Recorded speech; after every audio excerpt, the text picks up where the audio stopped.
De Manu Dibango. Bonjour. Bonjour Amouvé. Alors, un rire inimitable, une baraka incroyable. Qui est ton marabout et c'est quoi le secret? La vie.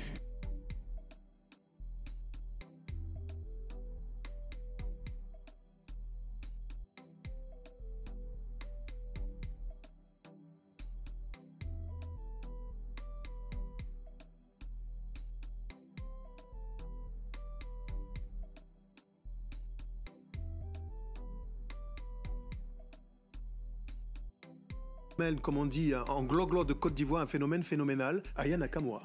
Une go cracra du Djassa. C'est ça. En Nouchi.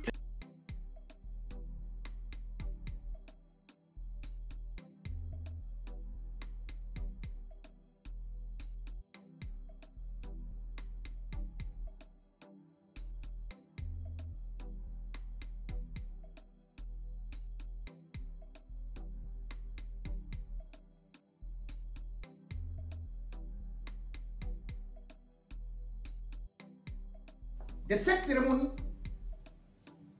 relative à la mort de la troisième épouse à son père, parce que la mère d'Amobé était la première, n'ont pas manqué de faire certaines observations par rapport à ce que Amobé disait. Amobé a rappelé la mort de son père. Il a rappelé comment est-ce qu'il faisait tout dans ce village. Comment il a aidé certains à devenir ministres dans le gouvernement. Comment il s'est battu. C'est ce que Amobé dit. Et dans la même vidéo, Amobé dit que certains oncles ne sont même pas venus à l'enterrement là. Parce qu'ils savent. Ils les indexaient. Ils dénonçaient les sorciers de chez lui.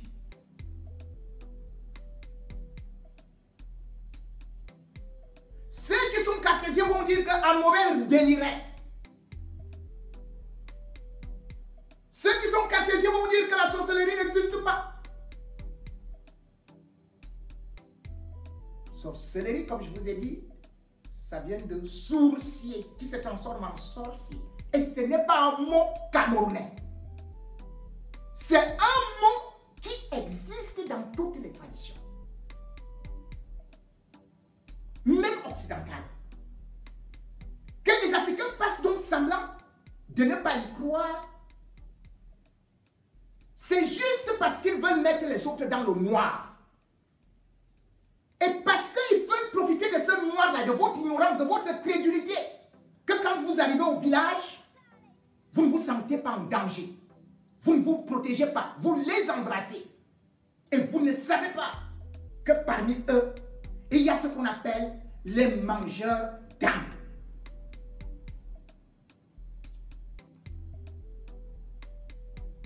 Ce jour-là, Amobé a été liquidé. Et je vais vous dire comment est-ce qu'il a été piégé. Première des choses, dans la tradition des Ekambeti, lorsqu'il y a deuil, on ne se met pas, lorsqu'on est le fils, au milieu.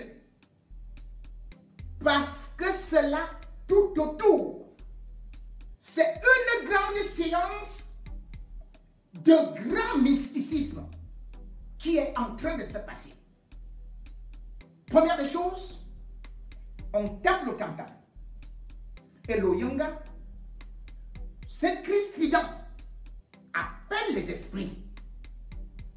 Et à ce moment-là, commencent donc d'autres choses que vous ne pouvez pas voir.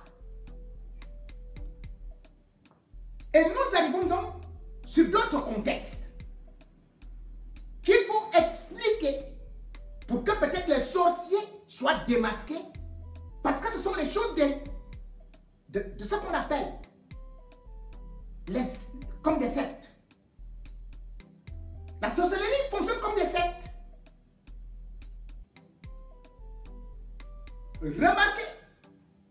dans la tradition Ekambeti,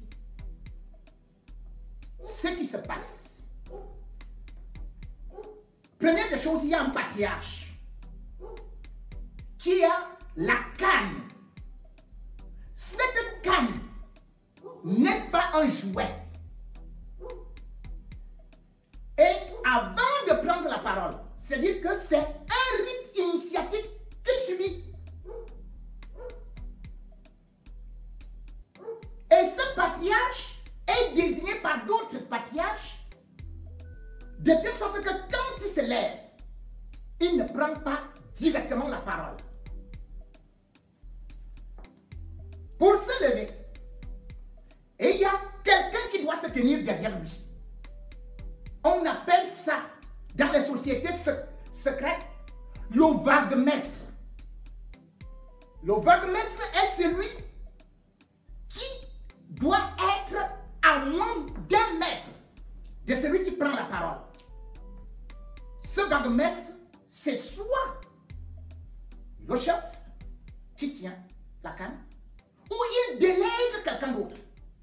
Cela veut dire que quand vous parlez, toutes les flèches qui arrivent, mystiques, c'est le vaguemestre qui les parle. C'est exactement comme un chef d'État. Quand un chef d'État veut parler, les gorilles sont à côté. Dès qu'il y a danger, ils planent. Ils préfèrent mourir et ils couvrent le chef d'État. Voilà comment ça fonctionne. Vous avez vu Amobé. On a envoyé Amobé Médégué. Seul au milieu d'une bande de gens avec des dents aiguisées comme des vampires. Et le vaguemestre, au lieu de se placer derrière lui, il s'est éloigné de 3 mètres et a pris le bâton pour le mettre au sol. Il n'était donc plus derrière Amobé, mais devant, avec la canne qui pointe au sol. C'est un mauvais signe.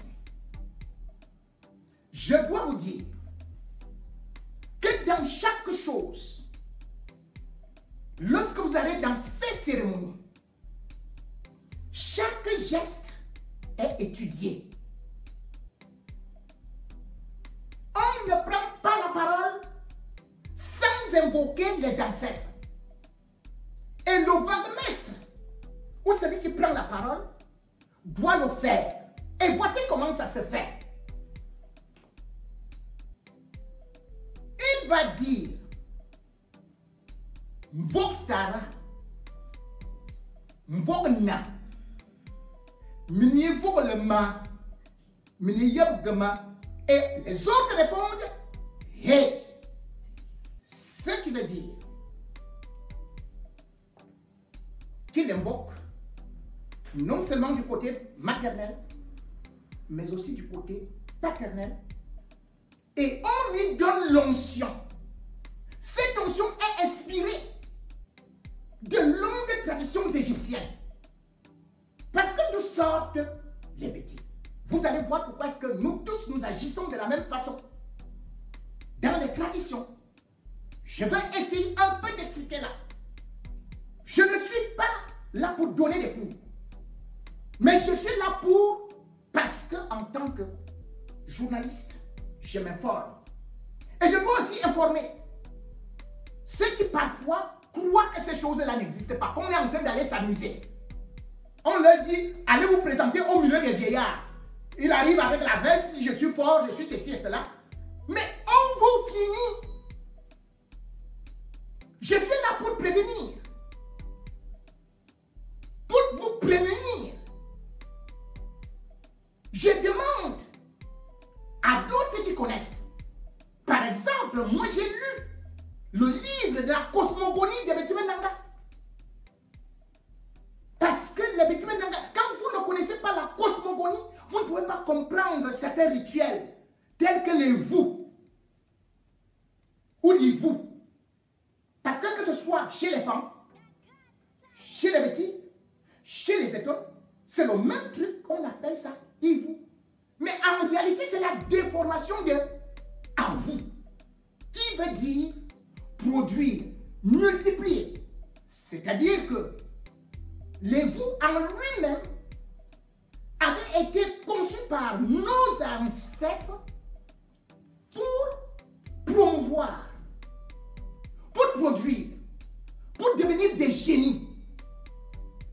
Mais nous autres étant aigris, jaloux, certains se sont assis pour détourner cela de telle sorte que, au lieu de faire des ondes positives, employer ça sur la jeunesse, sur les élites, ils se réunissent plutôt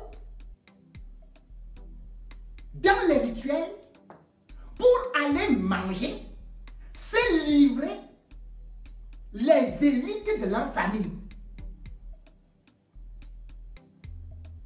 C'était une parenthèse parce que je veux revenir. D'où viennent ces rites? Est-ce que c'est dangereux? Est-ce qu'il faut les continuer? Est-ce qu'il faut les esquiver? Mais cependant, j'étais d'abord en train d'expliquer les premières choses.